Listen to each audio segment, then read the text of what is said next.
Small streamers, small streamers, small streamers, what are you doing? Why are you sabotaging each other?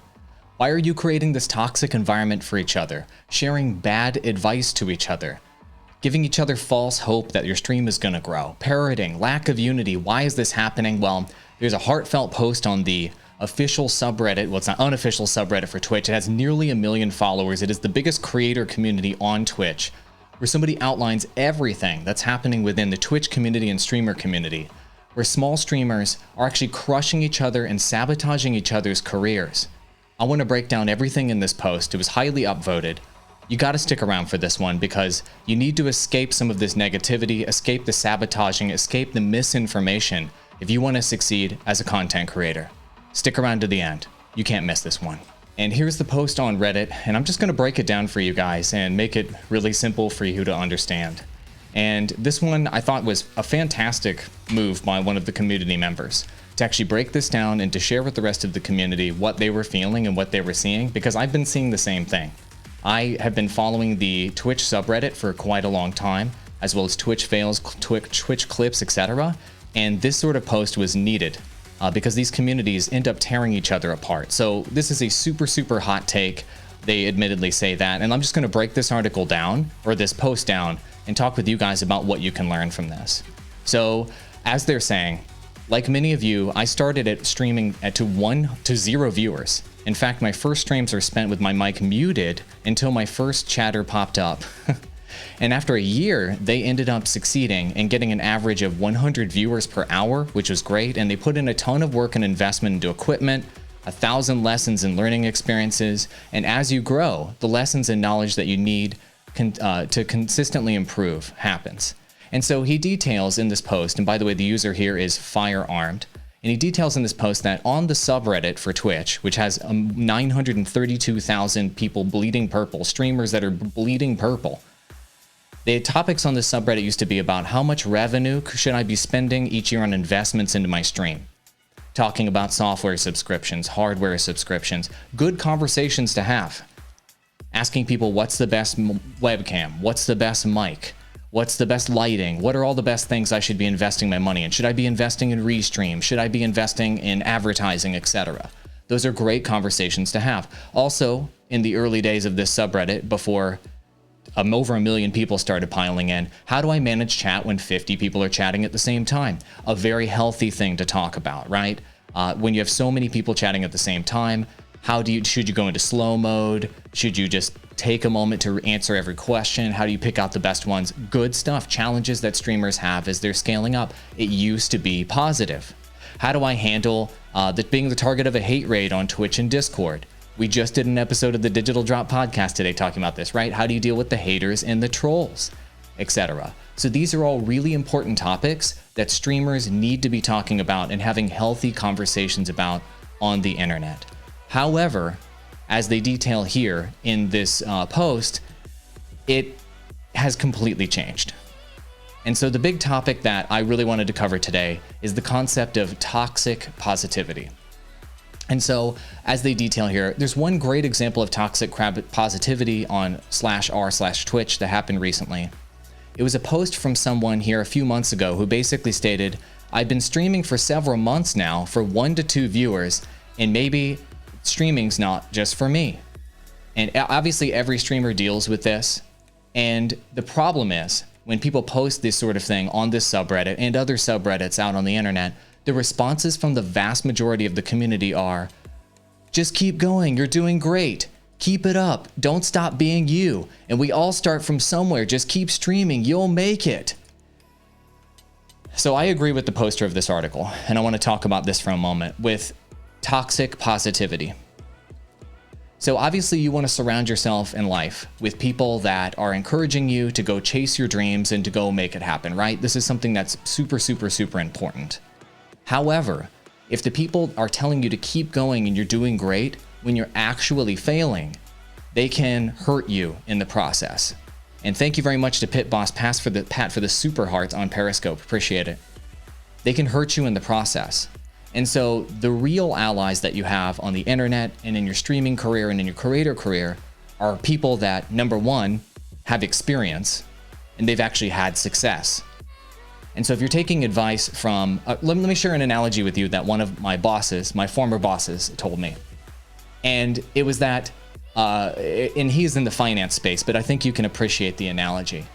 He said, one of the stupidest things you can do is to take advice from poor people if you're trying to get rich, right? And so when it comes to streaming, one of the stupidest things that you can do is to take advice from somebody who's never achieved audience at a great scale. Taking advice from somebody who's never achieved, growing a media company to great scale. Somebody who's never achieved, running marketing on a super high level, etc. But that's what's happening on the Twitch subreddit and in other subreddits and communities on the internet among small streamers and small creators, is they're all taking advice from other people that are poor in the finance analogy that I gave you.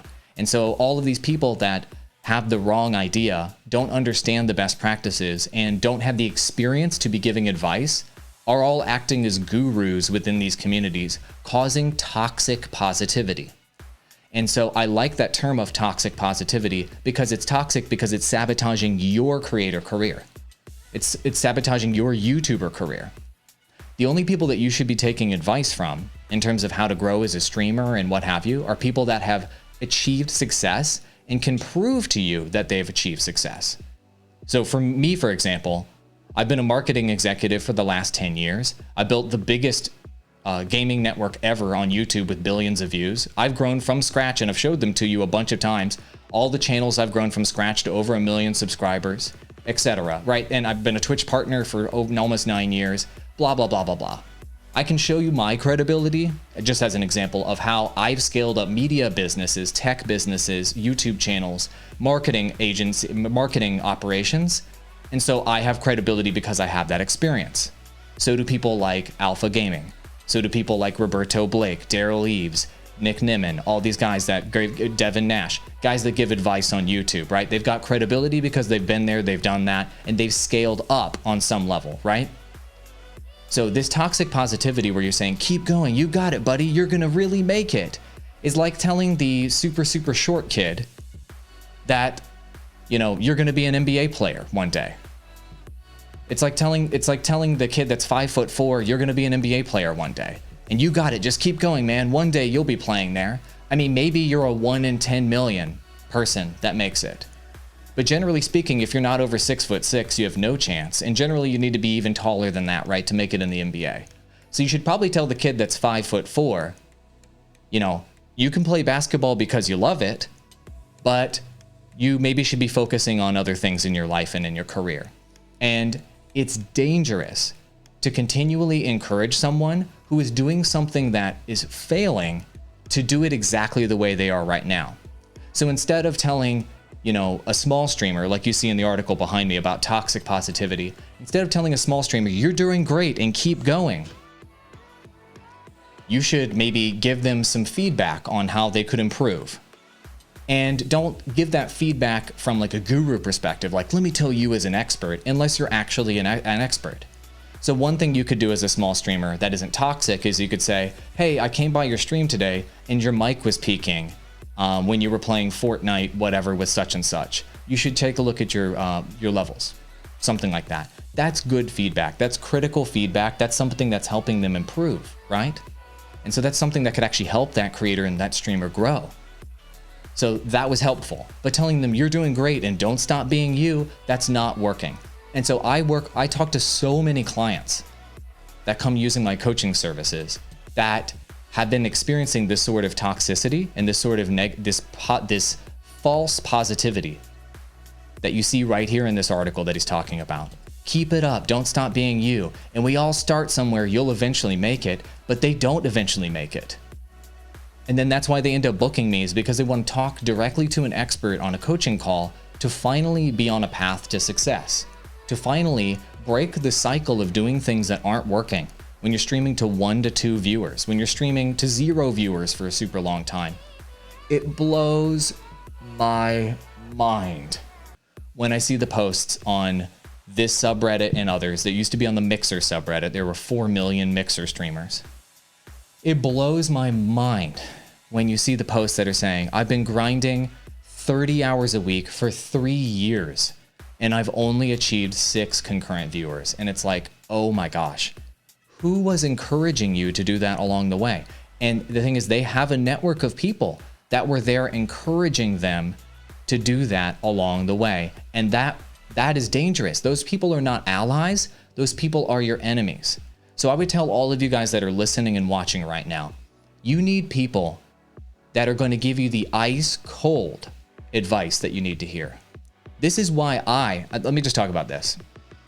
What I've learned is that, you know, in your personal life, maybe with your wife, your girlfriend, your mom, your dad, maybe your best friend, having them give you encouragement and love, that's good.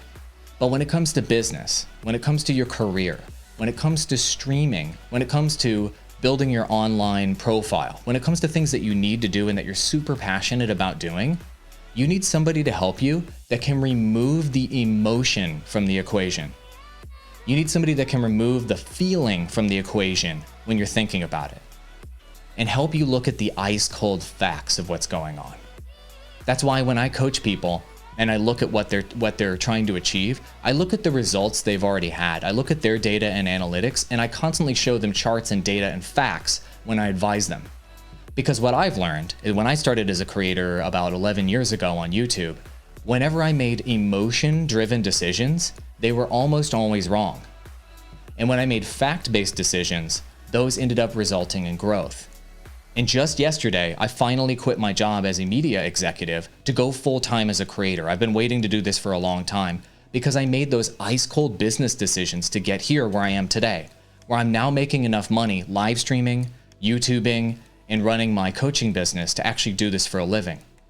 But I wasn't able to achieve that 10 years ago because I was too emotional about content creation. I was making too many decisions needing recognition from other people.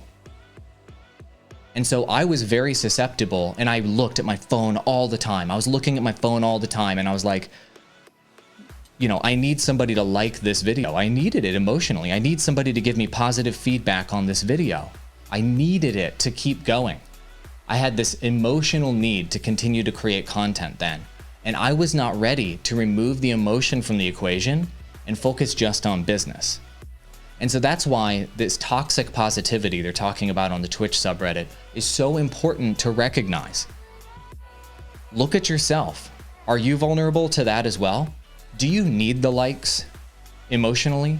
Do you need the concurrent viewers emotionally? Do you need somebody to say, keep going, buddy, you're the best, and man, I love you so much, to keep going? If so, you are vulnerable as a creator. And if so, you could be making a lot of the wrong decisions because you're making emotion-driven decisions when it comes to building your online business. That's why when I talk about all this stuff, I try to be as ice cold about it as I can. And a lot of people criticize me for that. Maybe I'm emotionless. I tell people your strategy's wrong, or you're going to fail doing that, or you're never going to make it doing that. And I tell people that because it's true, and I can give them facts to show it. When people can give you facts and numbers and real true information to help you as a streamer, I view those people as being your ally. I view those people as being folks that are actually going to help you, as opposed to people that are just patting you on the back and telling you to keep going. Go, keep going, little Johnny. You'll make it into the NBA one day. And then one day when you grow up, after playing basketball for 8 years, you look down and you realize you're 5'4", and they all lied to you the whole time. And they were just being nice. Does it feel nice now that you know the truth? No, it doesn't. So toxic positivity is something that's got to go. I appreciate this person highlighting this.